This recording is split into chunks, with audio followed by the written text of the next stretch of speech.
નમસ્કાર વિદ્યાર્થી મિત્રો, આપણે અગાઉના લેક્ચરમાં સમૂહ 13ના તત્વોના કેટલાક ભૌતિક ગુણધર્મોની ચર્ચા કરી. એમાં એક આપણે રાસાયણિક ગુણધર્મ પણ લીધો હતો. એ ગુણધર્મ હતો રિડક્શન કર્તાનો સ્વભાવ. ઓકે, સૌથી સારામાં સારો રિડક્શન કર્તા તરીકે જો સમૂહ 13નું તત્વ વર્તતું હોય તો એ છે આપણું એલ્યુમિનિયમ. સૌથી સારામાં સારો વિદ્યુત ઋણમય તત્વ આપણું સમૂહ 13માં હોય તો એ છે આપણું બોરોન. ત્યારબાદ હવે આપણે પોઈન્ટ લઈ રહ્યા છીએ સમૂહ 13ના જે તત્વો છે એ તત્વોના રાસાયણિક ગુણધર્મો. એમાં એ તત્વો કયા પ્રકારના સંયોજનો બનાવે છે, એ સંયોજનનો સ્વભાવનો વિચાર કરીએ તો બોરોનનું કદ નાનું અને ઊંચી આયનીકરણ એન્થાલ્પીના લીધે એ જે પણ સંયોજન બનાવશે એ સંયોજન સામાન્ય રીતે આયનીય તો બની નહીં શકે, કારણ કે કદ એટલું નાનું છે કે સહેલાઈથી ધન આયન નહીં બનાવે, અને સહેલાઈથી ધન આયન બનાવશે જ નહીં તો એ સહેલાઈથી ઋણ આયન સાથે જોડાઈ નહીં શકે, અને ઋણ આયન સાથે જોડાશે જ સહેલાઈથી નહીં તો એ આયનીય પ્રકારનો બંધ નહીં બનાવે. તો એનો બંધનો જે સ્વભાવ છે કયા પ્રકારનો હશે? સહસંયોજક. જ્યારે એલ્યુમિનિયમ છે એ બે પ્રકારના બંધ બનાવે, સહસંયોજક અથવા આયની.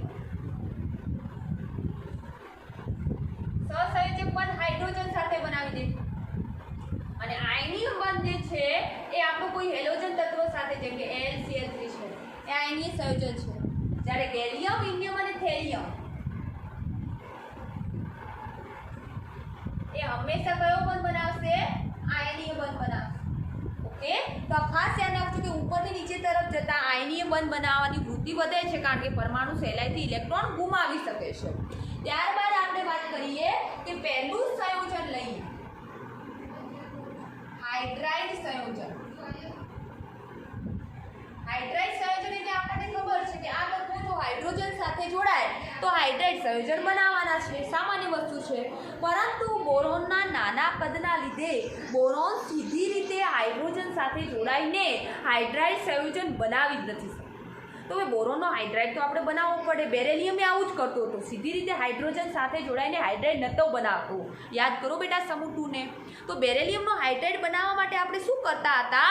બેરેલિયમના હેલાઇડની એટલે કે ક્લોરાઇડની આપણે લિથિયમ એલ્યુમિનિયમ હાઇડ્રાઇડ સાથે પ્રક્રિયા કરીને બેરેલિયમનો શું બનાવતા હતા બેટા? હાઇડ્રાઇડ બનાવતા હતા. તો સેમ અહીંયા આપણે આવું કરવું પડશે, પણ અહીંયા લિથિયમ એલ્યુમિનિયમ હાઇડ્રાઇડ નહીં લઈએ, અહીંયા આલ્કલી ધાતુનો હાઇડ્રાઇડ લઈશું. હવે આલ્કલી ધાતુના હાઇડ્રાઇડમાં તમે લિથિયમનો હાઇડ્રાઇડ લઈ શકો, સોડિયમનો હાઇડ્રાઇડ લઈ શકો, પોટેશિયમનો, એ તમારું ઓપ્શનલ છે, તમારી જે મરજી હોય લો. આપણે અહીંયા લિથિયમ હાઇડ્રાઇડ લઈને કરીએ તો બોરોનના હેલાઇડ એટલે BF3 પણ તમે લઈ શકો, BCl3 પણ લઈ શકો. એની પ્રક્રિયા આલ્કલી ધાતુના હાઇડ્રાઇડ એટલે કે હું લિથિયમ હાઇડ્રાઇડ લઉં છું, તમે સોડિયમ હાઇડ્રાઇડ લઈને પણ ટ્રાય કરી શકો છો. એના સાથે કરવાથી ડાયબોરેટ મળે છે.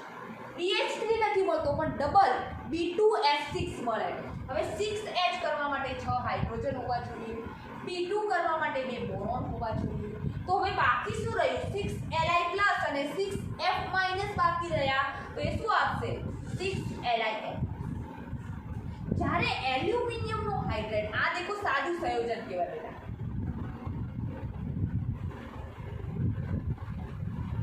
કે સાદું સંયોજન આને આપણે કહી શકીએ, અથવા સાદું સંયોજન સોરી નહીં, આને સંકીર્ણ સંયોજન ખરેખરમાં કહેવાય.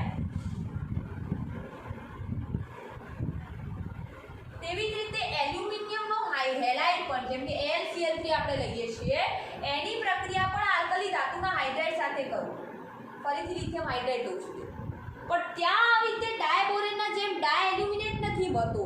ત્યાં તમને મળે છે લિથિયમ એલ્યુમિનિયમ હાઇડ્રાઇડ LiLH4, જેમાં આ ભાગ છે એ તમારો નેગેટિવ વાળો છે, આ ભાગ પોઝિટિવ છે. અને આવું કંઈક બનતું હોય તો એને આપણે કેવું સંયોજન કહીએ છીએ? સંકીર્ણ સંયોજન બનાવે છે. હવે અહીંયા દેખો બેટા, H4 કરવા માટે 4 LiH હોવા જોઈએ. હવે 4 Li માંથી એક Li તો અહીંયા વપરાઈ ગયો, 3 Li બાકી છે અને 3 Cl બાકી છે, તો શું આપશે? 3 LiCl, કારણ કે Li +1 છે, Cl -1 છે. આશા રાખું છું કે આટલો પોઈન્ટ ક્લિયર થઈ ગયો હશે. બીજો પોઈન્ટ છે કે બોરોનમાં ડી કક્ષક પ્રાપ્ય નથી.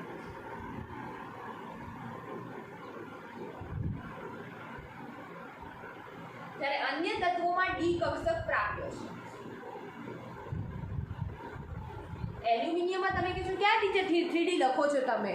એલ્યુમિનિયમ 3D છે નહીં, પણ 3D ખાલી તો તમે લઈ શકો ને 3D 0, કારણ કે 3S 3P પછી 4S પછી 3D આવે તો ત્રીજા શક્તિ સ્તરમાં 3D સ્ટાર્ટ થઈ જાય છે. એ ખાલી છે, પરંતુ અંદર ડી કક્ષક તો છે જ. અને ડી કક્ષક પ્રાપ્ય છે એના લીધે આપણે વાત કરીએ કે બોરોનના હાઇડ્રાઇડ સામાન્ય રીતે દ્વિપરમાણુય જ હશે. દેખો બેટા P2S6 સ્વરૂપે. જ્યારે એલ્યુમિનિયમના હાઇડ્રાઇડ તમે લેવા જાઓ ને LH3, એના અસંખ્ય અણુને આ રીતે તમે રિપીટ કરી શકો. LH3 ના અસંખ્ય અણુને રિપીટ કરી શકો. ગેલિયમ હાઇડ્રાઇડના અસંખ્ય અણુને રિપીટ કરી શકો. એવી રીતે થેલિયમ હાઇડ્રાઇડના પણ અસંખ્ય અણુને રિપીટ કરી શકો. N અણુને એમાં કઈ રીતે બેટા? જેમ કે અહીંયા આપણે એલ્યુમિનિયમ છે, એલ્યુમિનિયમ સાથે હાઇડ્રોજન જોડાયેલા છે. હવે આ હાઇડ્રોજન નબળા આકર્ષણ બળથી, એટલે કે કેટલા કરશે વાન ડર વાલ્સ આકર્ષણ બળથી બીજા એલ્યુમિનિયમના હાઇડ્રાઇડ સાથે આગળ જોડાતા રહેશે. આ રીતે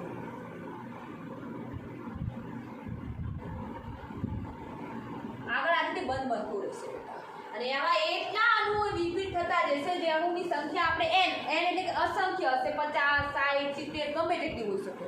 એટલે આપણે કહી શકીએ કે બોરોનનું કદ નાનું હોવાના લીધે તેમાં ડી કક્ષકો પ્રાપ્ય નથી. ડી કક્ષકો પ્રાપ્ય જ નથી એના અંદર, તો એના અણુઓ બહુલક સ્વરૂપે એટલે કે પોલિમર, બહુલકને ઇંગ્લિશમાં શું કહેવાય બેટા? પોલિમર સ્વરૂપે એના હાઇડ્રાઇડ જોવા નહીં મળે. જ્યારે બાકીના તત્વોના હાઇડ્રાઇડ આપણને પોલિમર એટલે કે લાંબી શૃંખલા સ્વરૂપે પણ જોવા મળે છે. ત્યારબાદ આપણે વાત કરી કે જે આપણો બોરોન છે એ બોરોન ડાયરેક્ટ હાઇડ્રોજન સાથે જોડાઈને હાઇડ્રાઇડ નથી બનાવતો, તો બોરોનના હેલાઇડની, બોરોનના હેલાઇડ એટલે ક્લોરાઇડ આપણે અહીંયા લીધો છે, એની આલ્કલી ધાતુના હાઇડ્રાઇડ સાથે પ્રક્રિયા કરવાથી ડાયબોરેન મળે છે. હવે ડાયબોરેનનું આપણે સામાન્ય સૂત્ર બનાવવું હોય તો સૂત્ર શું બનશે? દેખો બેટા, P2 ની જગ્યાએ n લઈ લો. 2 ની જગ્યાએ શું લો છો બેટા? n. આવી રીતે કાર્બનિક સંયોજનના આપણે ઘણા સૂત્રો બનાવીએ છીએ. હવે H2 ની જગ્યાએ n લઈ લો. હવે n તો 6 છે, એ 6 માંથી 2 તો આપણે n લખી દીધા, તો હવે કેટલા બાકી રહે? 4. તો સૂત્ર ડાયબોરેનનું શું બને છે? આ ખાસ સૂત્ર યાદ રાખજો, BnHn+4. તમારા મટીરિયલમાં બધા જ પોઈન્ટો છે બેટા કે બોરોનમાં ડી કક્ષકો પ્રાપ્ય ના હોવાથી એનો જે અણુ છે એ ડાયબોરેન સ્વરૂપે છે, જ્યારે અન્ય તત્વોમાં ડી કક્ષક પ્રાપ્ય હોવાથી તેમના અણુઓ બહુલક સ્વરૂપે અસ્તિત્વમાં ધરાવે છે. એલ્યુમિનિયમના હેલાઇડ પણ આપણા આલ્કલી ધાતુના હાઇડ્રાઇડ સાથે જોડાય છે, પણ એલ્યુમિનિયમના હેલાઇડ આલ્કલી ધાતુના હાઇડ્રાઇડ સાથે જોડાઈને એના ડાયરેક્ટ હાઇડ્રાઇડ નથી આપતા, પરંતુ બે ધાતુના હાઇડ્રાઇડનું મિશ્રણ આપે છે. બે ધાતુના હાઇડ્રાઇડનું મિશ્રણ એટલે કે સંકીર્ણ સંયોજન બને છે. એલ્યુમિનિયમ અને લિથિયમ એમ બંનેના હાઇડ્રાઇડ છે, એટલે આપણે એને કહીએ છીએ લિથિયમ એલ્યુમિનિયમ હાઇડ્રાઇડ. ઓકે, આશા રાખું છું કે આટલા સુધી તમારું પોઈન્ટ જે છે એ ક્લિયર થઈ ગયો હશે. ત્યારબાદ આપણે વાત કરી રહ્યા છીએ કે આ હાઇડ્રાઇડ સંયોજનોનું સ્થાયિત્વની વાત કરીએ તો કઈ રીતે હશે? આ બહુ સ્થાયિત્વ બહુ કન્ફ્યુઝ કરે એવું છે, પણ જો સમજી ગયા ને તો સ્થાયિત્વ સૌથી ઇઝી પણ છે કે સમૂહમાં ઉપરથી નીચે તરફ જતા, એટલે કે બોરોનથી થેલિયમ તરફ જતા +3 ઓક્સિડેશન અવસ્થાવાળા સંયોજન બનાવવાની વૃત્તિ ધીરે ધીરે ઘટે છે. કારણ કે એમના અંદર કઈ અસર જોવા મળે છે? આપણે બેટા નિષ્ક્રિય યુગ્મ અસર ચેપ્ટર સ્ટાર્ટ કર્યું ત્યારે જ એની ચર્ચા કરી છે. અને નિષ્ક્રિય યુગ્મ અસરના લીધે તત્વો +1 ઓક્સિડેશન અવસ્થામાં વધુ સ્થાયિત્વ પ્રાપ્ત કરે. તો હવે હું આ બધા સમૂહ 13 ના તત્વોના હાઇડ્રાઇડને ટ્રાયહાઇડ્રાઇડ સ્વરૂપ લખી દઉં. બોરોનનો ટ્રાયહાઇડ્રાઇડ, એલ્યુમિનિયમનો ટ્રાયહાઇડ્રાઇડ, ગેલિયમનો ટ્રાયહાઇડ્રાઇડ, ઇન્ડિયમનો ટ્રાયહાઇડ્રાઇડ અને થેલિયમનો ટ્રાયહાઇડ્રાઇડ. તો એમાં કોણ વધુ સ્થાયી હશે? તો સામાન્ય રીતે મેં હાલ જ વાત કરી કે સમૂહમાં ઉપરથી નીચે તરફ જતા +3 ઓક્સિડેશન અવસ્થા ધરાવતા હાઇડ્રાઇડનું સ્થાયિત્વ ઘટે. કારણ કે +3 ઓક્સિડેશન અવસ્થામાં એમને રહેવું જ પસંદ નથી, તો સ્થાયિત્વ ઘટશે. તો કોણ વધુ સ્થાયી હાઇડ્રાઇડ હશે બેટા? બોરોનનો, પછી એલ્યુમિનિયમ, પછી ગેલિયમ, પછી ઇન્ડિયમ અને પછી થેલિયમ. પણ જો મોનો હાઇડ્રાઇડ કહે, મોનો એટલે કે +1 ઓક્સિડેશન અવસ્થા ધરાવતા હાઇડ્રાઇડ, તો બોરોન અને એલ્યુમિનિયમ તો +1 માં ક્યારેય શક્ય નથી બેટા, કારણ કે હલકા તત્વો છે. હલકા તત્વો +3 જ ઓક્સિડેશન અવસ્થા ધારણ કરશે, જ્યારે ભારે તત્વો એટલે કે ગેલિયમ, +1 ઓક્સિડેશન અવસ્થાવાળો હાઇડ્રેટ બનાવે છે, ઇન્ડિયમ પણ +1 ઓક્સિડેશન અવસ્થાવાળો હાઇડ્રેટ બનાવે છે, થેલિયમ પણ +1 ઓક્સિડેશન અવસ્થાવાળો હાઇડ્રેટ. તો +1 ઓક્સિડેશન અવસ્થાવાળા હાઇડ્રેટમાં કોણ વધુ સ્થાયી છે? તો તમે કહેશો ટીચર એમાં શું, હેલિયમ અહીંયા 3માં સ્થાયી તો અહીંયા +1માં. ના, +1માં જો વધુ સ્થાયી હાઇડ્રેટ હોય તો એ થેલિયમ છે, કારણ કે થેલિયમનું કદ મોટું હોવાના લીધે એ હાઇડ્રોજન સાથે પ્રબળ આયનીય બંધથી જોડાયો છે, અને આયનીય બંધ તોડવો એટલે મુશ્કેલીની વસ્તુ છે. તો અહીંયા આપણે આ રીતનું છે. અહીંયા તો એટલા માટે કારણ કે થેલિયમ +3 ઓક્સિડેશન અવસ્થામાં રહેવું એને પસંદ જ નથી, અથવા તો +3 ઓક્સિડેશન અવસ્થા એ ધારણ જ કરી શકતો નથી. તો અહીંયા હાઇડ્રેટ સંયોજનોની જે સામાન્ય માહિતી હતી આપણે ક્લિયર થઈ કે બોરોન સીધો હાઇડ્રોજન સાથે જોડાતો નથી, બોરોનના હેલાઇડની પ્રક્રિયા આલ્કલી ધાતુના હાઇડ્રેટ સાથે કરવામાં આવે છે, એલ્યુમિનિયમના હેલાઇડની પ્રક્રિયા પણ આલ્કલી ધાતુના હાઇડ્રેટ સાથે કરવામાં આવે છે, પરંતુ અહીંયા 2 ધાતુના હાઇડ્રેટ મળે છે, એટલે કે લિથિયમ એલ્યુમિનિયમ હાઇડ્રાઇડ એવું સંકીર્ણ સંયોજન મળે છે. બોરોનમાં ડી કક્ષક પ્રાપ્ય ના હોવાના લીધે ડી અણુ સ્વરૂપે જ અસ્તિત્વ ધરાવે છે, જ્યારે બાકીના તત્વોમાં ડી કક્ષકો પ્રાપ્ય હોવાના લીધે તેમના અણુઓ બહુલક એટલે કે લાંબી શૃંખલાવાળા હોય છે. ત્યારબાદ આપણે હાઇડ્રેટની સ્થાયીતાનો ક્રમ અહીંયા આપણે કમ્પ્લીટ કર્યો છે. તો આશા રાખું છું કે હાઇડ્રેટમાં તમને કોઈ પણ પ્રકારનો ડાઉટ રહ્યો હશે નહીં, એટલે કે હાઇડ્રેટ સંયોજનોવાળો જે પોઈન્ટ છે એ આપણો ક્લિયર થઈ ગયો હશે. ઓકે, તો અહીંયા એનો સ્ક્રીનશોટ લેવો હોય તો પણ લઈ લેજો. ચલો એના પછી હવે આપણે બીજું સંયોજન લઈએ છીએ, હેલાઇડ સંયોજન.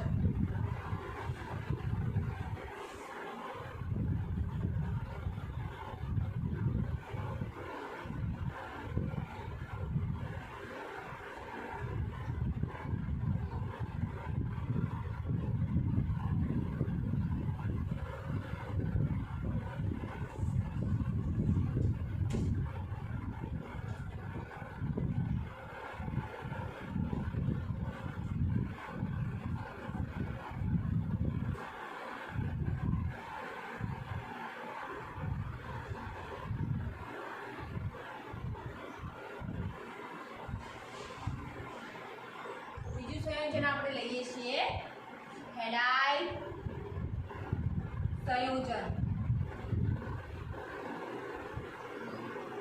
હવે આપણને ખબર છે કે જો તેના તત્વો હેલોજન સાથે જોડાશે તો હેલાઇડ સંયોજનો બનાવશે, અને એ કેવા પ્રકારના હેલાઇડ સંયોજનો બનાવી શકે? તો એમની સામાન્ય ઓક્સિડેશન અવસ્થાવાળા પણ હેલાઇડ સંયોજનો બનાવી શકે, અથવા તો તેમની ઓક્સિડેશન અવસ્થાથી 2 એકમ ઓછી ઓક્સિડેશન અવસ્થા ધરાવતા એટલે કે નિષ્ક્રિય યુગ્મ અસરના લીધે +1 ઓક્સિડેશન અવસ્થા ધરાવતા પણ હેલાઇડ સંયોજનો બનાવી શકે છે.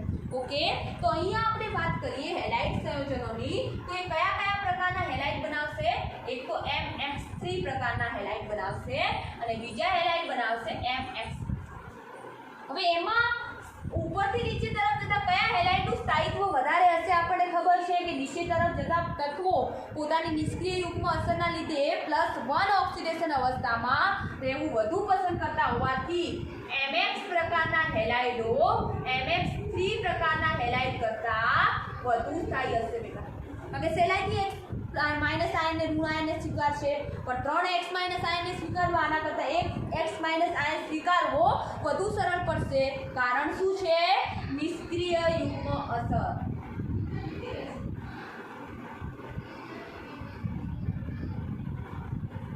ઓકે, ચલો એના પછી આપણે બોરોનના હેલાઇડની વાત કરીએ તો બોરોન ફ્લોરિન સાથે જોડાઈને BF3 બનાવશે, ક્લોરિન સાથે જોડાઈને BCl3 બનાવશે, બ્રોમિન સાથે જોડાઈને BBr3 બનાવશે, આયોડિન સાથે જોડાઈને BI3 બનાવશે. હવે આપણે સામાન્ય રીતે હાઇડ્રેટ સંયોજનોમાં એક પોઈન્ટ આપણે રહી ગયો કે બોરોનના હાઇડ્રેટ છે એ લુઈસ એસિડ તરીકે વર્તશે કે લુઈસ બેઝ તરીકે વર્તશે?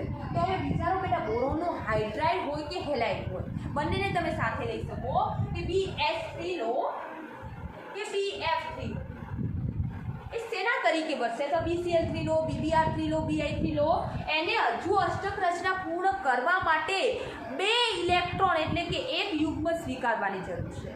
એટલે તો આપણે એ તો બેટા ચોથા ચેપ્ટરમાં જ ભણી ગયા કે એમોનિયા જેવા દાતા પાસેથી ઇલેક્ટ્રોન યુગ્મ સ્વીકારે છે. અહીંયા પણ એમોનિયા જેવા દાતા પાસેથી ઇલેક્ટ્રોન યુગ્મ સ્વીકારે છે. પણ હવે બોરોનમાં રહેલા ફ્લોરિન, યાદ કરો કદ નાનું છે, કદ નાનું હોવાના લીધે એમોનિયાના ઇલેક્ટ્રોન યુગ્મમાં શું કરશે? વિકૃતિ ઉત્પન્ન કરશે, અને વિકૃતિ ઉત્પન્ન કરશે તો સહેલાઈથી ઇલેક્ટ્રોન એ સ્વીકારી શકશે નહીં, કારણ કે ઇલેક્ટ્રોન સ્વીકારવા માટેની ધ્રુવીભવન ક્ષમતા સારી હોવી જોઈએ. ધ્રુવીભવન હોઈ શકે એટલું ઇલેક્ટ્રોન સ્વીકારવા માટે એનું ઓછું હોવું જોઈએ, પણ અહીંયા તો એ ધ્રુવીભવન કરે છે. કોણ? ફ્લોરિન, કારણ કે બધામાં બોરોન તો કોમન છે બધા. તો આપણે કોને જોવાનું? ફ્લોરિન, ક્લોરિન, બ્રોમિન અને આયોડિન. જેટલું કદ વધારે એટલો ઇલેક્ટ્રોન સ્વીકારવાની વૃત્તિ એ સહેલાઈથી ખેંચી શકશે. કેમ? કારણ કે ધ્રુવીભવન જ નહીં કરી શકે, ઇલેક્ટ્રોન વાદળમાં વિકૃતિ જ ઉત્પન્ન નહીં કરે. તો અહીંયા કોણ સહેલાઈથી ઇલેક્ટ્રોન સ્વીકારશે? તો તમને એવું હશે કે BF3, પણ ખરેખર BF3 નહીં. કોણ સ્વીકારશે? હાલ જ મેં કહ્યું કે આયોડિનનું કદ મોટું હોવાના લીધે એ આપણા એમોનિયાના ઇલેક્ટ્રોન વાદળમાં વિકૃતિ ઉત્પન્ન નહીં કરે, ધ્રુવીભવન જોવા નહીં મળે. ધ્રુવીભવન ઓછું હોવાના લીધે આ બોરોન આયોડાઇડ છે એ વધુ એસિડિક હશે. આ ખાસ પોઈન્ટ બેટા બહુ નીટવાળા વિદ્યાર્થીઓ માટે તો આ બધું પોઈન્ટ એક એક વસ્તુ ધ્યાનમાં રાખવાની. અને BF3 નો અણુ ઓછો એસિડિક હશે. તો હવે તમને એવો પ્રશ્ન પૂછાય કે બોરોનના હેલાઇડની એસિડિક પ્રબળતાનો ક્રમ નીચેના પૈકી કયો છે? તો બોરોન ફ્લોરાઇડ કરતાં બોરોન ક્લોરાઇડ વધુ એસિડિક છે, બોરોન ક્લોરાઇડ કરતાં બોરોન બ્રોમાઇડ વધુ એસિડિક છે, અને બોરોન બ્રોમાઇડ કરતાં બોરોન આયોડાઇડ વધુ એસિડિક છે. તો એસિડિક પ્રબળતાનો ક્રમ નીચે તરફ જતા વધે છે.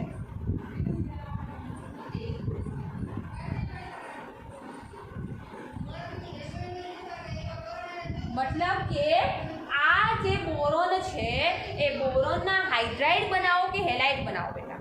બોરોનના હાઇડ્રાઇડમાં તો હાઇડ્રોજન જોડાય છે, હેલાઇડમાં તો બેટા ફ્લોરિન જોડાઈ શકે, ક્લોરિન જોડાય, બ્રોમિન જોડાય અને આયોડિન જોડાય.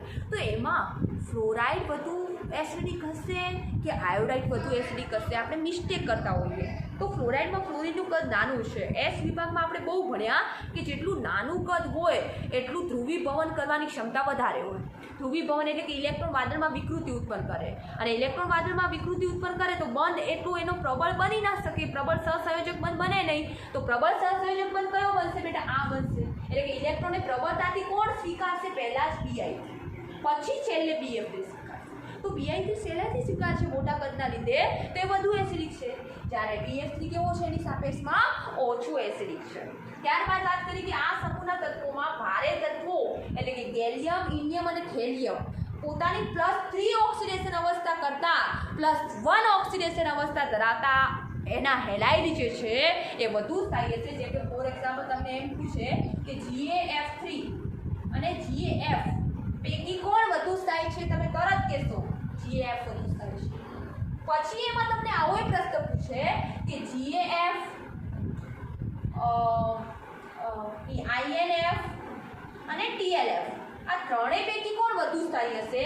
તો ઉપરથી નીચે તરફ જતા કદનો એનો વધારો થઈ ગયો, થેલિયમનો કદના વધારાના લીધે એ સહેલાઈથી ફ્લોરાઇડ આયન સાથે જોડાઈને આયનીય બંધ બનાવશે, અને આયનીય બંધમાં રહેલો અણુ જે છે એ કેવો થઈ જાય બેટા? સ્થાયી થાય. તો ઉપરથી નીચે તરફ જતા મોનોહેલાઇડનું સ્થાયિત્વ વધે છે. આ ખાસ બેટા પોઈન્ટ ક્લિયર કરજો, બહુ મજા આવે એવા પોઈન્ટ છે, કશું જ ભૂલવા જેવું છે નહીં, બહુ ઇઝી પડે છે એવું છે કે સમૂહ 13ના તત્વો MX3, M એટલે કે તત્વો, એમાં બોરોન, એલ્યુમિનિયમ, ગેલિયમ, ઇન્ડિયમ અને થેલિયમ એ તત્વો આવી ગયા. X એટલે કે તમારું હેલોજન તત્વ, જેમાં ફ્લોરિન, ક્લોરિન, બ્રોમિન અને આયોડિન આવી ગયા. તો MX3 અથવા MX પ્રકારના હેલાઇડ બનાવે. ઉપરથી નીચે તરફ જતા MX3 પ્રકારના હેલાઇડ બનાવવાની વૃત્તિ ઘટે છે અને MX પ્રકારના હેલાઇડ બનવાની વૃત્તિ વધે છે. શા માટે? તો કારણ શું છે? આપણું નિષ્ક્રિય યુગ્મ અસર. પછી એક પોઈન્ટ ઇન્ટરેસ્ટિંગ કર્યો કે બોરોનના હાઇડ્રાઇડ, કારણ કે મેં હાઇડ્રાઇડમાં એટલે જ નથી લીધું કારણ કે અહીંયા તમે ઇઝીલી સમજી શકો કે બોરોનના હાઇડ્રાઇડ જે છે અથવા હેલાઇડ છે એ શેના તરીકે મળશે? તો એમને અષ્ટક રચના પૂર્ણ કરવા માટે 2 ઇલેક્ટ્રોનની જરૂર છે, એટલે કે એક યુગ્મની જરૂર છે. તો કોઈ પાસેથી ઇલેક્ટ્રોન યુગ્મ સ્વીકારે, અને લુઈસની વ્યાખ્યા પ્રમાણે એસિડ એટલે એવો પદાર્થ જે ઇલેક્ટ્રોન યુગ્મ સ્વીકારે. બેટા મેં બધું જ તમને લખાવેલું છે હાઇડ્રોજન ચેપ્ટરમાં. ઓકે, એક વખત તમે જોજો એટલે તમને બધું યાદ આવશે. ઇલેક્ટ્રોન યુગ્મ સ્વીકારે છે એના લીધે શેના તરીકે વર્તે છે? લુઈસ એસિડ તરીકે.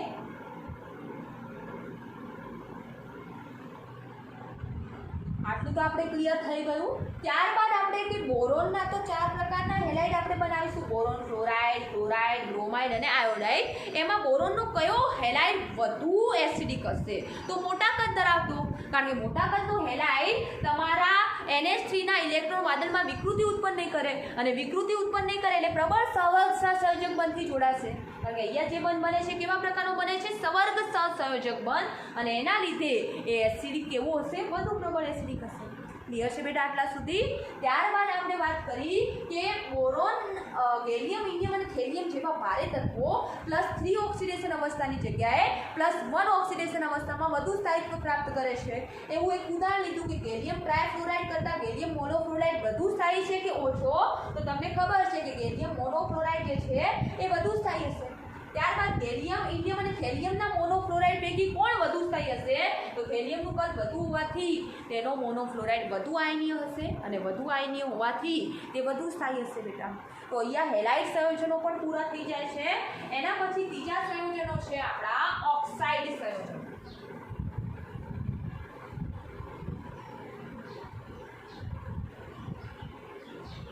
તો ઓક્સાઇડ સંયોજનોની આપણે વાત કરીએ, એમાં બહુ મસ્ત પોઈન્ટો આવશે બધા કે આ સમૂહના તત્વો કયા કયા પ્રકારના ઓક્સાઇડ બનાવી શકે. પહેલા તો એમની +3 ઓક્સિડેશન અવસ્થાવાળા પણ ઓક્સાઇડ બનાવશે, અને પોતાની નિષ્ક્રિય યુગ્મ અસરના લીધે +1 ઓક્સિડેશન અવસ્થાવાળા પણ ઓક્સાઇડ એ બનાવી શકશે.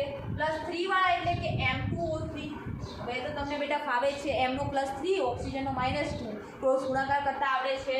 +1 ઓક્સિડેશન અવસ્થા એટલે કે આલ્કલી ધાતુના જેમ જ આપણો Na2O છે અથવા તો આપણે Li2O છે એ પ્રકારનો M2O પ્રકારનો ઓક્સાઇડ બનાવશે.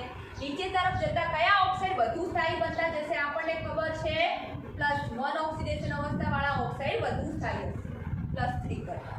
એ આપણું ક્લિયર થઈ ગયું. નીચે તરફ જતા +1 ઓક્સાઇડની સ્થાયિત્વ વધે છે. જેમ કે તમને કહ્યું હોય કે In2O, Tl2O અને Ga2O પૈકી વધુ સ્થાયી કોણ છે? Tl2O છે, +1 ઓક્સિડેશન અવસ્થાવાળો ઓક્સાઇડ. પછી ઓક્સાઇડ, એમાં તત્વનો ગુણધર્મ ખાસ જવાબદાર બને કે કયું તત્વ છે. જેમ કે આપણે બોરોનની વાત કરીએ, એલ્યુમિનિયમ, ગેલિયમ, ઇન્ડિયમ અને થેલિયમ. બોરોન કેવું તત્વ છે બેટા? અધાતુ. એલ્યુમિનિયમનો જે ઓક્સાઇડ છે એ એકચ્યુઅલી એલ્યુમિનિયમ ધાત્વીય છે, પણ એલ્યુમિનિયમનો ઓક્સાઇડ અર્ધધાતુ જેવો છે. અને ઇન્ડિયમ, ગેલિયમ અને થેલિયમના ઓક્સાઇડ ધાત્વીય છે. હવે દેખો, અધાતુના ઓક્સાઇડ આપણે ભણી ગયા બેટા ત્રીજા ચેપ્ટરમાં. અધાતુના ઓક્સાઇડ એસિડિક હોય, અર્ધધાતુના ઓક્સાઇડ ઉભય ગુણધર્મી હોય,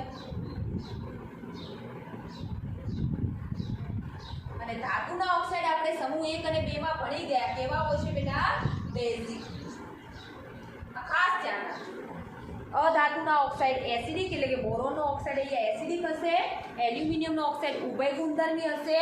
એટલે તો યાદ કરો બેટા, સમૂહ 2 માં રહેલા બેરિલિયમ અને એલ્યુમિનિયમ વચ્ચેનો વિકર્ણ સંબંધ હતો, ત્યારે બેરિલિયમનો હાઇડ્રોક્સાઇડ પણ ઉભય ગુણધર્મી હતો, અને એલ્યુમિનિયમનો હાઇડ્રોક્સાઇડ પણ ઉભય ગુણધર્મી હતો. એ પાણી એસિડિક દ્રાવણ સાથે પણ પ્રક્રિયા કરતો હતો, અને બેઝિક દ્રાવણ સાથે પણ પ્રક્રિયા કરીને સંયોજન બનાવતો હતો. તો યાદ રાખજો કે એલ્યુમિનિયમનો ઓક્સાઇડ ઉભય ગુણધર્મી છે, એસિડ સાથે પણ પ્રક્રિયા કરી શકશે અને બેઝ સાથે પણ પ્રક્રિયા કરશે. જ્યારે ગેલિયમ, ઇન્ડિયમ અને થેલિયમના જે ઓક્સાઇડ છે એ સ્વભાવે કેવા હોય છે?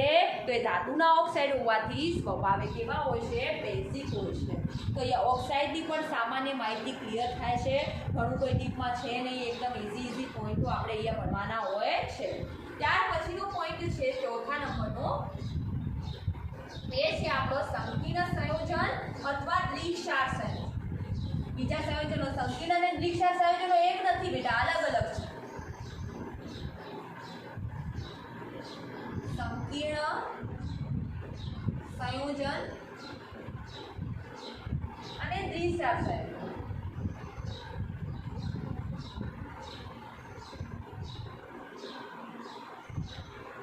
સંકીર્ણ સંયોજન એટલે શું? તો સવર્ગ સહસંયોજક બનતી કોઈ લિગાન્ડ આવે. લિગાન્ડ એટલે કે જે પોતાના સંપૂર્ણ ઇલેક્ટ્રોન યુગ્મનું દાન કરે. જેમ કે ફોર એક્ઝામ્પલ હાલ જ આપણે વાત કરી કે BF3 નો અણુ હતો, એમાં એમોનિયા શેના તરીકે વર્તો હતો બેટા? દાતા તરીકે. એ શું કરે છે? પોતાના ઇલેક્ટ્રોન યુગ્મનું દાન અહીંયા આપણા માટે એમોનિયા શું કહેવાય? લિગેન્ડ કહેવાય, અથવા એને આપણે લિગાન્ડ પણ કહીએ છીએ. તો આ પ્રકારના જ્યારે બંધો બનતા હોય એને આપણે કહીએ છીએ સંકીર્ણ સંયોજન અથવા તો સવર્ગ સહસંયોજક બંધથી સંયોજન પોતાની ઓક્સિડેશન અવસ્થા કરતાં વધુ પ્રમાણમાં બંધો બનાવતું હોય અથવા વધુ કક્ષકો ભાગ ભજવતી હોય તો સમજી લેવાનું કે એ બંધ બને છે. કેવા પ્રકારનો બંધ બને છે બેટા? તો એ સવર્ગ સહસંયોજક બંધ બને છે. અને સવર્ગ સહસંયોજક બંધથી જે સંયોજનો બને છે એવા સંયોજનોને આપણે સંકીર્ણ સંયોજન કહીએ છીએ. જેમ કે હાલ આપણે વાત કરી કે BH3 નો અણુ છે, તો BH3 ના અણુનું મારે સંકરણ જોવું હોય તો કેવા પ્રકારનું થાય છે, અને એના અંદર હું H- દાખલ કરું છું ત્યારે સંકરણ કેવા પ્રકારનું થાય છે એની ચર્ચા કરીએ, જેથી તમને બહુ ડીપમાં અને બહુ મસ્ત રીતે ખબર પડે. આ બધી બાબતો મેં પહેલા પણ તમને ભણાવેલી છે, કે નવો પોઈન્ટ છે નહીં. BH3 માં આપણે પહેલા તો બોરોન લઈએ. મધ્યસ્થ પરમાણુ આપણું કોણ છે બેટા? બોરોન. સંકરણ તમે બહુ મસ્ત રીતે ભણ્યા છો ચોથા ચેપ્ટરમાં. બોરોનની ઇલેક્ટ્રોનની રચના લખીએ તો હિલિયમ 2s2 2p1 કે 2p1 2s2. પણ હવે આપણે બોરોન સાથે હાઇડ્રોજન જોડવો હોય તો બોરોનની ધરા અવસ્થામાંથી ઇલેક્ટ્રોન ઉત્સેજિત કરીને ઉત્સર્જિત અવસ્થામાં મૂકવો પડશે. એટલે કે બી ઉત્તેજિત અવસ્થા, એટલે આપણે ઉપર સ્ટાર જેવું કરીએ છીએ. હિલિયમ કઈ કક્ષકનો ઇલેક્ટ્રોન ઉત્તેજિત થશે બેટા? S કક્ષકનો. S કક્ષકનો એક ઇલેક્ટ્રોન ઉત્તેજિત થઈને P કક્ષકમાં જતો રહેશે. P માં એક તો હતો જ, હવે ઇલેક્ટ્રોન બીજો P માં આવી ગયો. હવે P માં બીજો ઇલેક્ટ્રોન આવ્યો એટલે હવે આપણે શું બનાવવાનું છે? BH3 નો અણુ બનાવવો છે બેટા. તો BH3 ના અણુમાં આપણે શું કરવાનું છે? હિલિયમ S કક્ષક અને બે P કક્ષકો ભેગી થઈને એક હાઇડ્રોજન અહીંયા જોડશે, એક હાઇડ્રોજન અહીંયા આવશે અને એક હાઇડ્રોજન. તો એક S પ્રકારની અને બે P પ્રકારની કક્ષકો ભેગી થઈને કયું સંકરણ થયું? અહીંયા દેખો બેટા, sp2 સંકરણ. ત્યારે ત્રણ કક્ષકો જ ભાગ ભજવે છે, એક S અને બે P, ટોટલ ત્રણ કક્ષકો. પરંતુ હવે હું BH3 ના અણુમાં BH4 માઈનસ બનાવું, સંકીર્ણ આયન બનાવું. હવે આ સંકીર્ણ આયન બનાવ્યું તો એ સંકીર્ણ આયન ઋણ વીજભારિત એટલા માટે કારણ કે મેં H- દાખલ કર્યું, અને H- દાખલ કરું એટલે હાઇડ્રોજન પાસે આખું ઇલેક્ટ્રોન યુનિટમાં આવી ગયું. કારણ કે H+ બને તો હાઇડ્રોજન ઇલેક્ટ્રોન ગુમાવીને આવે, પરંતુ H- બને તો હાઇડ્રોજનનો પોતાનો ખુદનો તો એક ઇલેક્ટ્રોન હતો પણ એક એક્સ્ટ્રા ઇલેક્ટ્રોન લઈને આવ્યો. અને BH4- માં શું થશે? અહીંયા આપણો હિલિયમ તો છે જ, આ આપણી 2s કક્ષક છે જેમાં એક હાઇડ્રોજન પહેલાથી હતો, 2p1 અને 2 માં પણ એક હાઇડ્રોજન પહેલાથી જ હતો x અને y માં. જ્યારે z માં હાઇડ્રોજન હવે કયા આયન સ્વરૂપે દાખલ થઈ ગયો છે?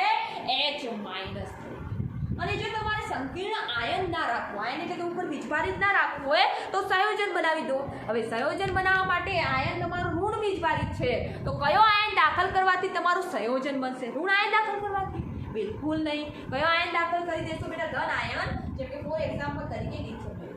હવે આ બને કઈ રીતે? જેમ કે BH3 નો અણુ આપણે બનાવ્યો, એની પ્રક્રિયા હું લિથિયમ હાઇડ્રાઇડ સાથે કરું તો એમાંથી આપણે શું બની જશે? દેખો બેટા, LiBH4 લિથિયમ બોરોહાઇડ્રાઇડ. જેમ કે લિથિયમ એલ્યુમિનિયમ હાઇડ્રાઇડ મળતો હતો તેવી જ રીતે આપણને લિથિયમ બોરોહાઇડ્રાઇડ મળશે બેટા.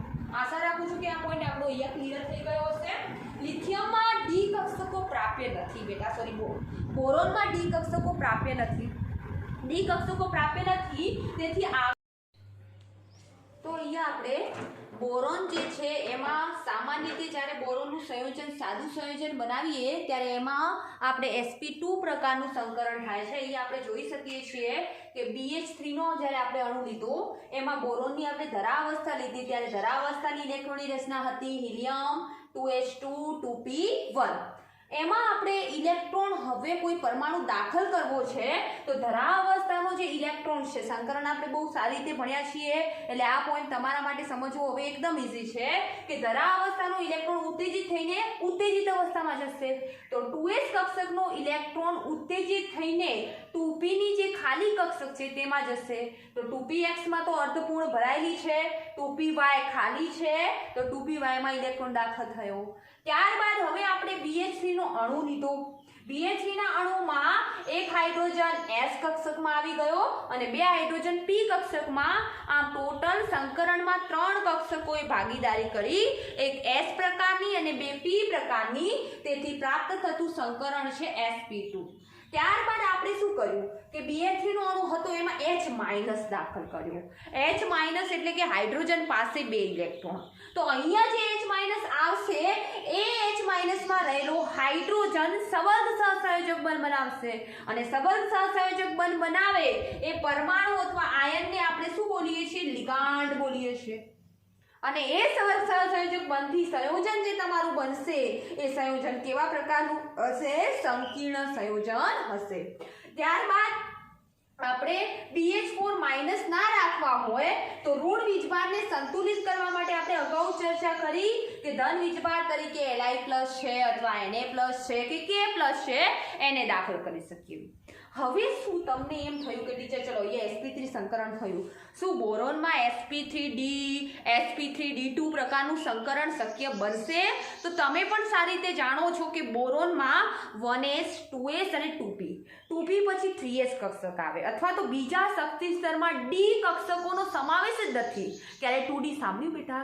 જો બીજા શક્તિ સ્તરમાં d કક્ષકો પ્રાપ્ય જ ના હોય તો એ કક્ષકો સંકરણમાં પણ ભાગ નથી ભજવવાની, કારણ કે સંકરણનો ચોક્કસ નિયમ છે કે એકની એક કક્ષકો રિપીટ ના થવી જોઈએ.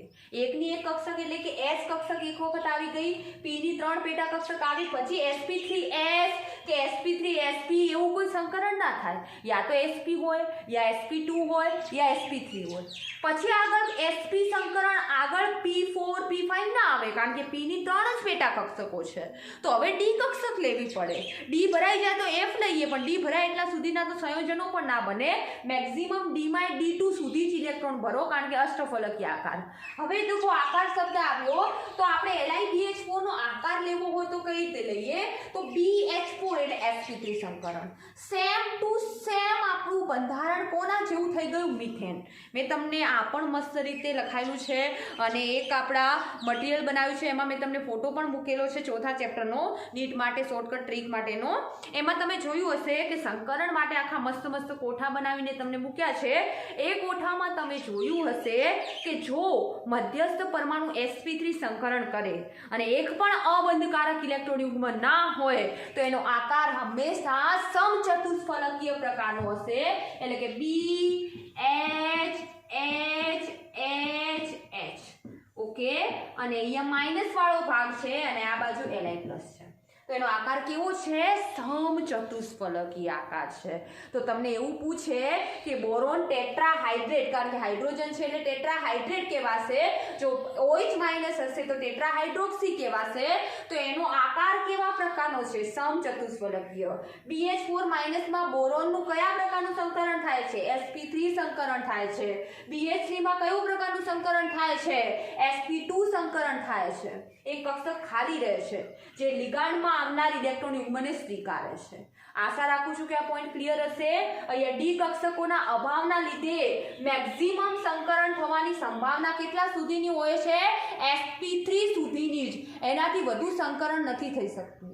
અથવા આપણે એનો સવર્ગાંક એટલે કે મધ્યસ્થ પરમાણુની આજુબાજુ જોડાયેલા પરમાણુની સંખ્યા, તો બોરોનમાં દેખો બેટા સંકીર્ણ આયનમાં કેટલા પરમાણુ જોડાયેલા છે? 1 2 3 અને 4. મધ્યસ્થ પરમાણુ સાથે કેટલા પરમાણુઓ જોડાય એ ઘટનાને આપણે સવર્ગાંક કહીએ. અહીંયા દેખો બેટા, અહીંયા બોરોનનો સવર્ગાંક કેટલો છે? 3 છે, કારણ કે એની આજુબાજુ 3 પરમાણુ જોડાયા છે. અહીંયા બોરોનનો સવર્ગાંક કેટલો છે? તો તમે કહેશો ટીચર 5 પરમાણુ નથી જોડાયેલા. લિથિયમ જોડાય, લિથિયમ બહારની તરફ છે. સંકીર્ણ આયનના અંદર કેટલા પરમાણુ છે? 1 2 3 અને 4. તો અહીંયા બોરોનનો સવર્ગાંક કેટલો છે? 4 છે. બેટા આ વસ્તુ બહુ મહત્વની છે, ક્યાંય તમને નહીં મળે અથવા કોઈ મટીરિયલમાંથી નહીં મળે બેટા. આ બધું જ 11 12 કમ્બાઈન કરીને સમજાવું છું. અને આ 12થમાં તો તમને આ પોઈન્ટ એટલો મજાનો ખબર પડશે ને, કારણ કે એટલી વખત રિપીટ કર્યું છે કે તમને કોઈ પણ ડાઉટ ના રહે. ત્યારબાદ આવું કોઈ બીજું ઉદાહરણ લઈ શકો તમે? યસ, BOH4- લઈ લો. અને જો માઇનસ ના રાખવું હોય તો અહીંયા K+ કે Na+ દાખલ કરી લો. એ સિવાય પણ તમે લઈ શકો છો BH2O4 Cl3, tetra, aqua, boron chloride, બોરોનમાં પછી રોમન લિપિમાં 3 લખવાનું, આનું નામ લખવું હોય તો શું લખશો? દેખો બેટા, નામે સાઈડમાં લખી દઉં છું, પોટેશિયમ ટેટ્રા હાઇડ્રોક્સી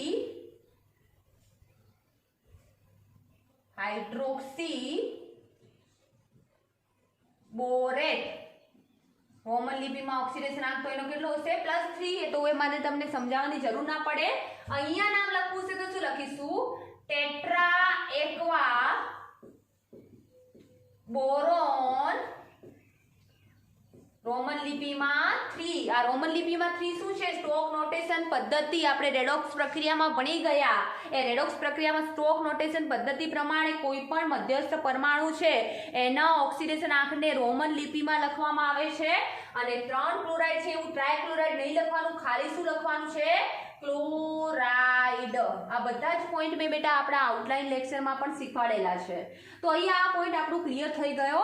પણ બોરોનની જગ્યાએ જો આપણે એલ્યુમિનિયમ લઈએ તો હવે આપણને એ ખબર છે કે એલ્યુમિનિયમના અંદર તો આપણે ડી કક્ષક ખાલી તો પડી જ છે 3D સ્વરૂપે, ભલે ડીમાં ઇલેક્ટ્રોન નથી પણ ખાલી છે, અને ખાલી ડી કક્ષક જે છે એ સંકરણમાં ભાગ ભજવી શકે.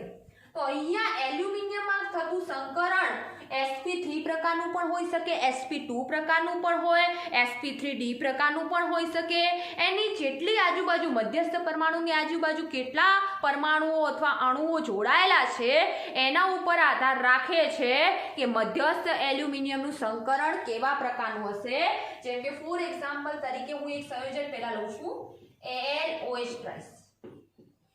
આનું નામ આપણે સારી રીતે જાણીએ છીએ, એલ્યુમિનિયમ હાઇડ્રોક્સાઇડ. આમાં એલ્યુમિનિયમનું સંકરણ કેવું હશે? તો આમાં વિચાર કરો, હવે મધ્યસ્થ એલ્યુમિનિયમ, પહેલો નિયમ, એની સામાન્ય ઓક્સિડેશન અવસ્થા લખી દઈએ, નિયોન 3s2 3p1. ઓકે, તો અહીંયા આપણે ડ્રો પણ કરી લઈએ એને.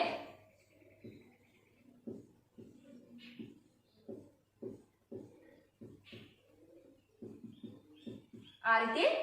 ત્યારબાદ એની ધરા અવસ્થામાંથી સંયોજન બનાવવું છે તો કઈ અવસ્થા લેવી પડશે બેટા? બોરોનના જેમ જ ઉત્તેજિત અવસ્થા લઈશું.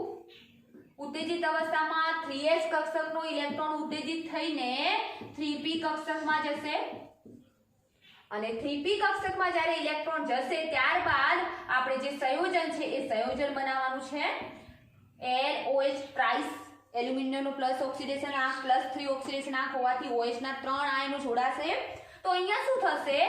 એક OH જે છે એ તમારો S કક્ષકમાં આવી જશે, અને બાકીના જે બે OH છે એ તમારી 3px અને 3py કક્ષકમાં આવી જશે.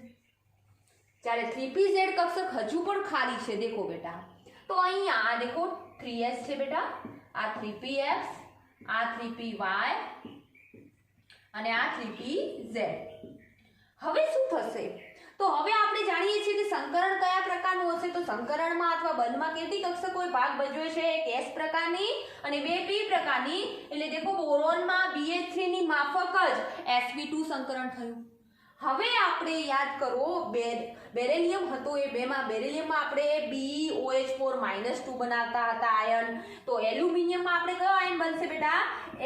LOH4 OH6 એ બનાવી શકો, OH5 એ બનાવી શકો, કારણ કે એમાં ડી કક્ષક પ્રાપ્ય છે. પેલા OH4 કરીને ટ્રાય કરીએ છીએ, શું થાય છે? તો અહીંયા આપણે ઊંડા વાયુ તો આપણો કયો રહેશે? નિયોન જ રહેશે. અહીંયા પણ ઊંડા વાયુ આપણો નિયોન રહેવાનો છે. એમાં 3s 3p અને 3d કક્ષક, D ની 5 પેટા કક્ષકો હોય છે. હવે 3s અને 3p માં તો તમારા બે ઇલેક્ટ્રોન જતા રહ્યા. 3s તો ઉત્તેજિત થઈને 3p માં જતો રહ્યો.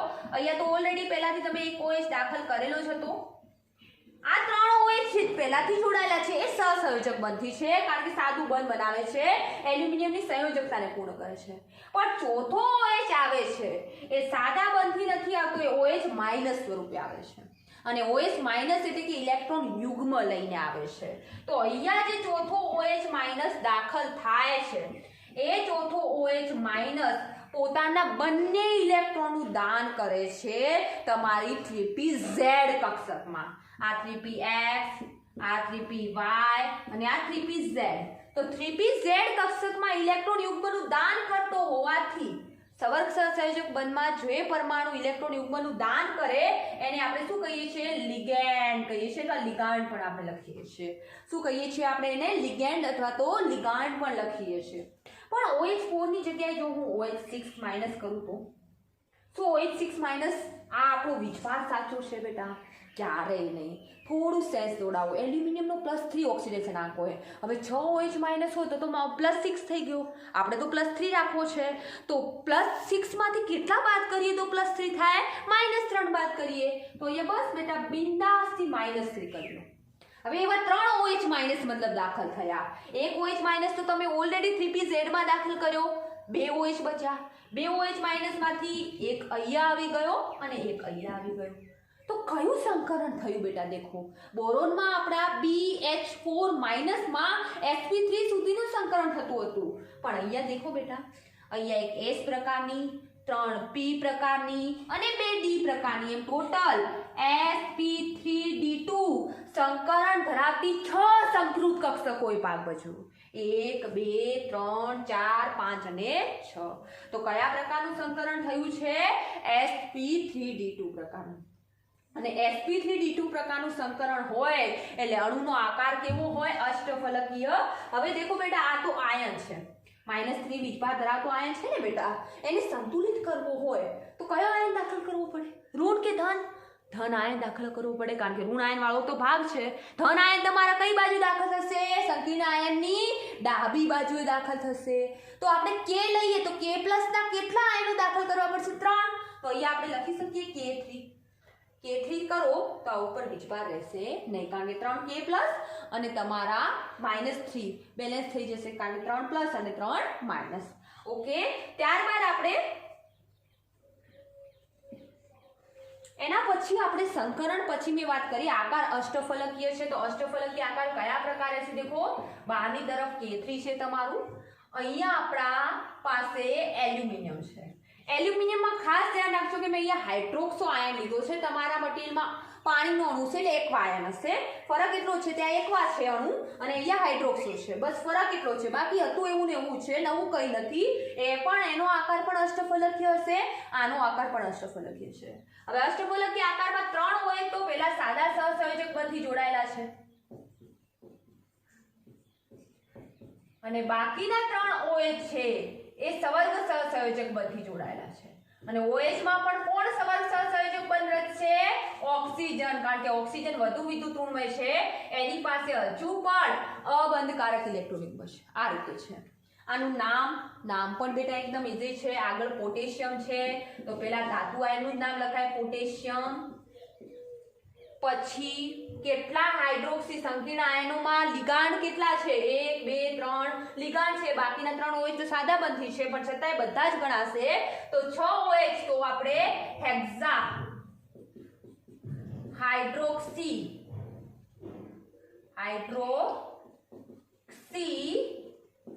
એલ્યુમિનેટ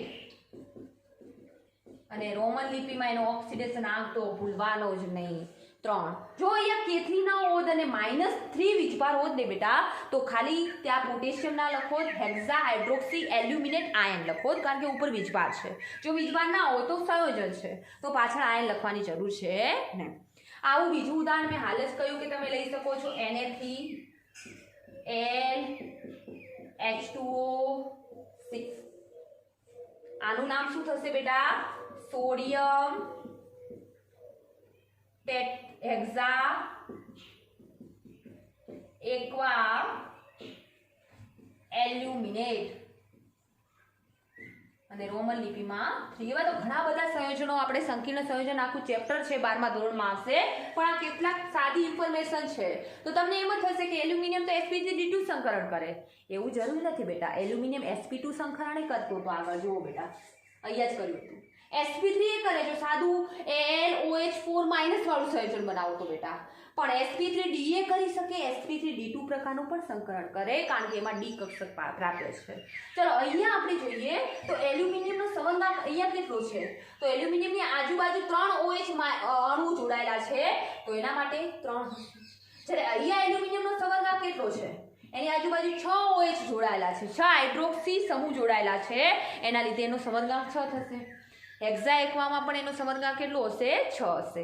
તો અહીંયા સંકીર્ણ સંયોજન વાળો પોઈન્ટ એકદમ ક્લિયર થઈ ગયો. સંકીર્ણ સંયોજન કોને કહેવાય? વ્યાખ્યા મે બી તમારા મટીરિયલમાં પણ નહીં હોય. સંકીર્ણ સંયોજન એટલે એવું સંયોજન જેમાં મધ્યસ્થ ધાતુ આયન સાથે લિગાન્ડ સવર્ગ સહસંયોજક બંધ બનાવીને જે પ્રકારના સંયોજનો બને એને આપણે સાદી રીતે સંકીર્ણ સંયોજન કહીએ છીએ. મધ્યસ્થ ધાતુ પરમાણુ સાથે સવર્ગ સહસંયોજક બંધ ધરાવતા લિગાન્ડના જોડવાથી જે પ્રકારનું સંયોજન બને છે એ સંયોજનને સંકીર્ણ સંયોજન કહીએ છીએ. ઓકે, એના પછી આપણો બીજો પોઈન્ટ છે દ્વિક્ષાર સંયોજનો. તમારા મટીરિયલમાં દ્વિક્ષાર લખ્યું છે, દ્વિક્ષાર બોલો કે દ્વિક્ષાર બોલો, બંને ઓકે છે. અને જો કે દ્વિક્ષાર પોઈન્ટ તો તમારો સાવ ઈઝી છે, કશું જ નહીં. દ્વિક્ષાર, દ્વિ એટલે બે, ક્ષાર એટલે ભેગા થવું. ખાલી બે ક્ષારોને ભેગા કરવાના છે, એમના વચ્ચે રાસાયણિક પ્રક્રિયા નથી કરવાની. સંકીર્ણ સંયોજનમાં તો આપણે શું કરીએ છીએ કે જે લિગાન્ડ દાખલ થાય છે એ લિગાન્ડ રાસાયણિક પ્રક્રિયામાં પણ ભાગ ભજવે છે, પણ દ્વિક્ષાર સંયોજનમાં આવી કોઈ પ્રકારની પ્રક્રિયા કરવાની નથી, ખાલી બે ક્ષારોને ભેગા કરવાના છે. અને બે ક્ષારોમાં એક ક્ષાર તો કોમન હોવો જ જોઈએ, ગમે તેવા સંયોજન બનાવો. અને એ ક્ષાર છે આપણા સમૂહ 13 માં રહેલા એલ્યુમિનિયમના સલ્ફેટ ક્ષાર. તો હવે આપણે શું કરીએ છીએ દેખો, બીજો પોઈન્ટ લઈએ બેટા આપણો દ્વિક્ષાર સંયોજનો. દ્વિક્ષાર સંયોજન. દ્વિક્ષાર એટલે શું? તો ધારો કે મેં એક પાત્ર લીધું છે જેમાં પાણી ભર્યું છે અને પાણીમાં એલ્યુમિનિયમ સલ્ફેટ એડ કરી દઉં છું. હવે આપણને ખબર છે કે બોરોન પછી બીજા ક્રમે આવતું સમૂહ 13 નું તત્વ એલ્યુમિનિયમ છે. સમૂહમાં ઉપરથી નીચે તરફ જતા જલીયકરણ એન્થાલ્પીનું મૂલ્ય ઘટે છે, પણ એલ્યુમિનિયમ એકદમ નીચે તો નથી આવ્યો ને બેટા, બોરોન પછી આવ્યો. તો આ જે એલ્યુમિનિયમ સલ્ફેટ છે એ પાણી સાથે શું હશે? આકર્ષિત હશે.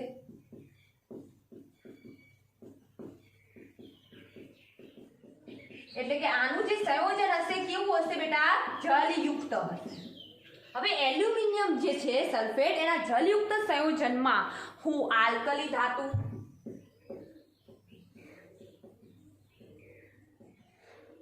એમોનિયા અથવા તો ક્રોમિયમ ના સલ્ફેટ યુક્ત ક્ષાર, એલ્યુમિનિયમના સલ્ફેટ ક્ષાર Al2SO4 ટ્રાઇસ આવશે બેટા. એલ્યુમિનિયમના સલ્ફેટ ક્ષારમાં હું આલ્કલી ધાતુના અથવા એમોનિયાના અથવા ક્રોમિયમના સલ્ફેટ યુક્ત ક્ષાર ઉમેરું. જલયુક્ત ક્ષાર, આ પણ જલયુક્ત અને આ પણ કેવા હોવા જોઈએ? જલયુક્ત. તો એ બંને ખાલી એકબીજામાં ભળી જશે, મિશ્ર થઈ જશે, અને એમનું જ મિશ્રણ, એ ક્ષારોનું જ મિશ્રણ, એટલે એને કહેવામાં આવે છે દ્વિક્ષાર.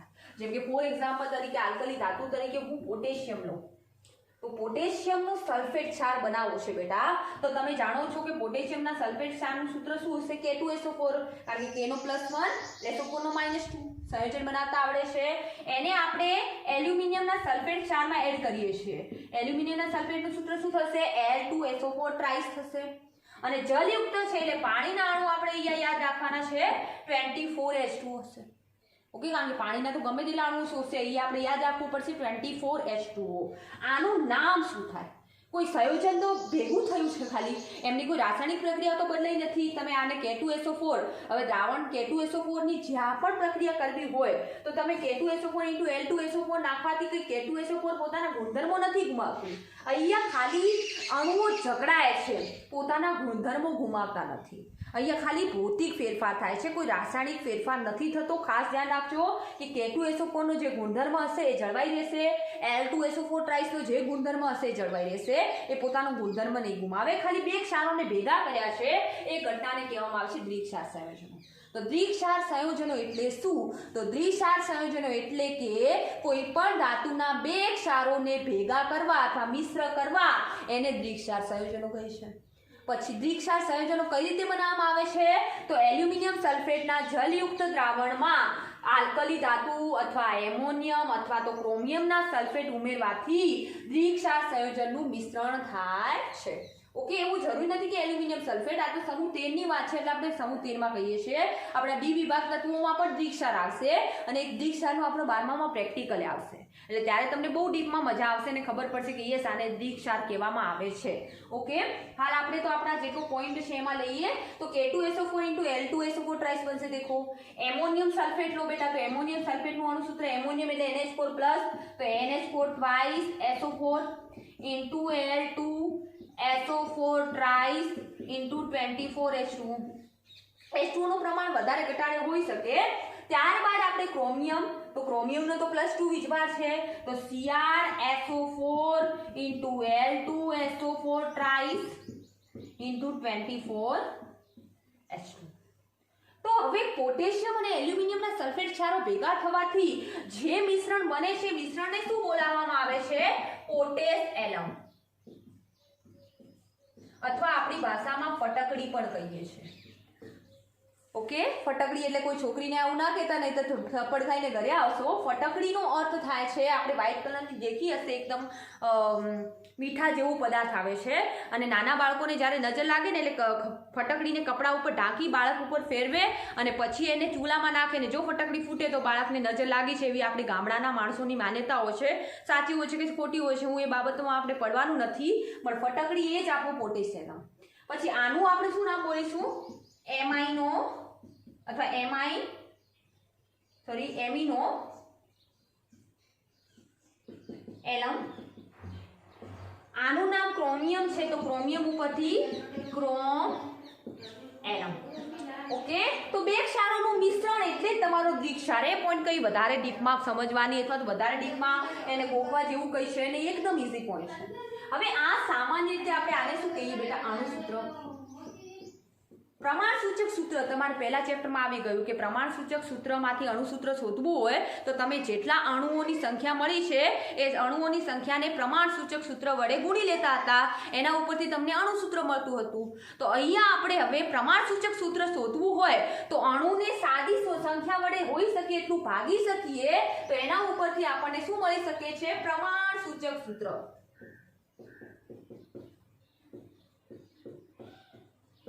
તો પહેલા તો બધા અણુઓ જે છે એમાં ધાતુને અલગ કરી દઈએ, સલ્ફેટને અલગ કરીએ જેનાથી આપણને ઈઝી પડે. K2L2 બે ધાતુઓ થઈ ગઈ. SO4 3 અહીંયા છે ને એક SO4 અહીંયા છે. ટોટલ SO4 આપણા થઈ ગયા 4 અને પાણીના અણુ છે 24H2. હવે આમાં દેખો 2 બધામાંથી કોમન નીકળશે, 2 વડે બધાને ભાગી શકાશે તો K ને 2 વડે ભાગતા આપણે K થઈ જશે, L2 ને 2 વડે ભાગતા Al થઈ જશે, SO4 4 છે ને 2 વડે ભાગો એટલે 2 થઈ જશે અને 24H2 ની જગ્યાએ અડધા કરી દો છો અને 2 વડે ભાગો છો એટલે 12H2. તો આ એનું શું મળ્યું છે? પ્રમાણસૂચક સૂત્ર મળે છે. તો અહીંયા આપણે દ્વિક્ષાર સંયોજનો જે છે એ પૂર્ણ થાય છે. અહીંયા હું મારા શબ્દોને પૂર્ણ વિરામ આપું છું. અસ્તુ.